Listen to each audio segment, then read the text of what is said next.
कहानी की शुरुआत होती है और हम देखते हैं रॉयस नाम का एक आदमी अचानक होश में आता है और पाता है कि वो आसमान से नीचे किसी घने जंगल में गिर रहा है। उसकी पीठ से बंधा पैराशूट खुल जाता है और वो जोर से जमीन पर गिरता है। पास ही एक आदमी गिरकर मरा पड़ा होता है। उसका पैराशूट नहीं खुला था। रॉयस डर और हैरानी में इधर उधर देखता है। तभी कुछ और लोग मिलते हैं, सब अनजान, डरे हुए और हैरान। इनमें थे एक मैक्सिकन गैंग का गुंडा कुचिल्लो, एक रूसी सैनिक निकोलाई, इजरायली महिला स्नाइपर इसाबेल, अफ्रीकी सैनिक मोम्बासा, जेल से आया अपराधी स्टैंस, जापानी योद्धा हांजो और एक सीधा साधा डॉक्टर एडविन। सबको यही समझ नहीं आता कि वे यहां कैसे आए। सबके दिलों में डर है, पर रॉयस सबसे ज्यादा शांत है। वो सबका ध्यान रखता है, पर खुद के बारे में कुछ नहीं बताता। इसाबेल को लगता है कि रॉयस कोई भाड़े का खतरनाक सैनिक है। रॉयस को शक होता है कि यह जगह कोई आम जंगल नहीं है, उन्हें यहां जानबूझकर लाया गया है, क्योंकि एडविन को छोड़कर सब किसी न किसी तरह के लड़ाके या हत्यारे हैं। जंगल में चलते हुए उन्हें खाली पिंजरे, जहरीले पौधे और एक मरे हुए सैनिक की लाश मिलती है, जिसने खुद को बचाने की बहुत कोशिश की थी।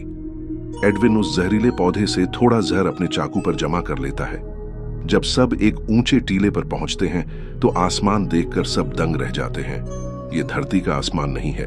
सबके चेहरों पर डर साफ दिखता है।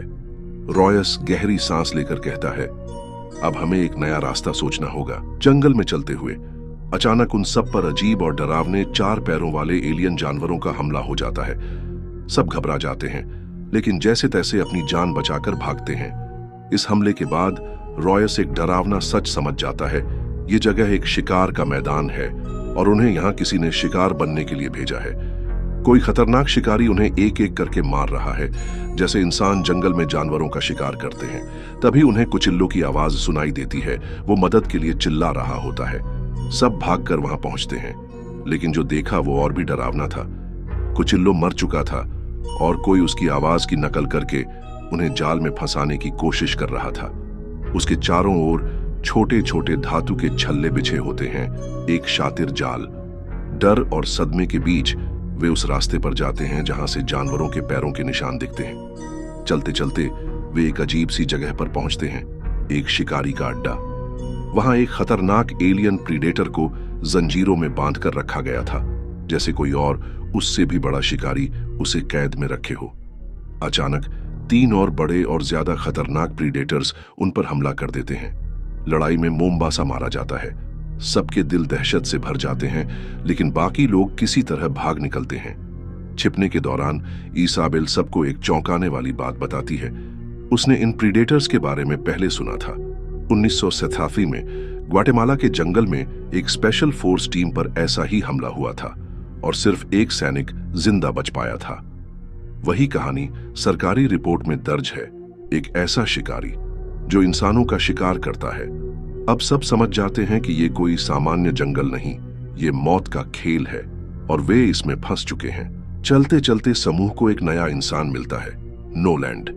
वो एक एयर सोल्जर था जो कई सालों से इस डरावनी जगह पर जिंदा है। वो एक पुरानी टूटी फूटी बिल्डिंग में छिपकर दूसरे मरे हुए लोगों का सामान जमा करके किसी तरह अपनी जान बचाता रहा। नोलैंड बताता है कि ये प्रीडेटर्स एक खेल खेलते हैं। वे अलग अलग ग्रहों से सबसे खतरनाक लड़ाकों और जानवरों को यहाँ लाते हैं ताकि उनका शिकार करके अपनी मारने की कला को और बेहतर बना सकें। वो ये भी बताता है कि इन प्रीडेटर्स में भी आपस में जंग चल रही है। बड़े प्रीडेटर्स और छोटे प्रीडेटर्स एक दूसरे के दुश्मन हैं। रॉयस को एक उम्मीद की किरण दिखती है। वो सोचता है कि अगर वे उस छोटे प्रीडेटर को, जो बंदी है, आजाद कर दें तो शायद वह उन्हें प्रीडेटर्स के जहाज से वापस धरती ले जा सकता है। लेकिन उस रात एक और सदमा होता है। नोलैंड खुद उन्हें मारने की कोशिश करता है, क्योंकि वह अब किसी पर भरोसा नहीं करता और अपने लिए सब कुछ रखना चाहता है। रॉयस चालाकी से जोर से आवाज करता है ताकि प्रीडेटर्स को बुला सके और प्रीडेटर्स आकर नोलैंड को मार देते हैं। भागने के दौरान एक बड़ी लड़ाई होती है। निकोलाई अपनी जान की कुर्बानी देकर एक प्रीडेटर को बम से उड़ा देता है। स्टैंस दूसरे प्रीडेटर से लड़ते हुए मारा जाता है। फिर हांजो तलवार से एक प्रीडेटर से आमने सामने लड़ता है, जैसे कोई समुराई योद्धा, और उसे मार डालता है। लेकिन वो भी अपनी जान गंवा देता है।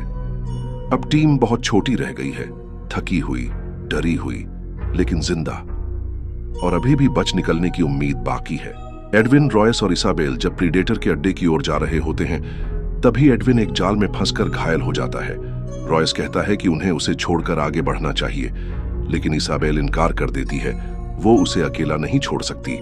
रॉयस चुपचाप उन्हें पीछे छोड़कर चला जाता है। थोड़ी ही देर बाद एक बड़ा प्रीडेटर आता है और इसाबेल और एडविन को पकड़ लेता है। उधर रॉयस पहुंचकर छोटे प्रीडेटर को आजाद कर देता है और उम्मीद करता है कि वो उन्हें प्रीडेटर के जहाज से घर वापस ले जाएगा। लेकिन जैसे ही छोटा प्रीडेटर जहाज की ओर बढ़ता है, बड़ा प्रीडेटर उस पर हमला कर देता है। दोनों के बीच भयंकर लड़ाई होती है। बड़ा प्रीडेटर जीत जाता है और जैसे ही जहाज उड़ने लगता है, उसे नष्ट कर देता है। इधर एडविन और इसाबेल एक गड्ढे में फंसे होते हैं। तभी एडविन का असली चेहरा सामने आता है। वो इसाबेल को जहर से अधमरा कर देता है और बताता है कि धरती पर वो एक साइको हत्यारा था। उसे लगता है कि इस डरावनी जगह पर उसका असली घर है, क्योंकि यहां सब वैसे ही राक्षस हैं जैसे वो खुद। तभी अचानक रॉयस वापस आता है। वो कभी जहाज में चढ़ा ही नहीं था। वो बिना देर किए एडविन को चाकू से गले में मार देता है और इसाबेल को बचा लेता है। रॉयस अब आखिरी और सबसे खतरनाक प्रीडेटर से लड़ने की तैयारी करता है। वो एडविन की लाश पर ग्रेनेड बांध देता है और उसे एक जाल की तरह छोड़ देता है, ताकि प्रीडेटर का ध्यान भटकाया जा सके। जैसे ही प्रीडेटर आता है, ग्रेनेड धमाके से जोरदार आग लगती है। रॉयस उस आग का इस्तेमाल करता है ताकि प्रीडेटर उसे हीट सिग्नल से न पहचान सके। एक भयंकर लड़ाई शुरू होती है। रॉयस पेड़ के पीछे छिप जाता है और नई चाल सोचता है, लेकिन तभी प्रीडेटर अपनी तकनीक बदल देता है।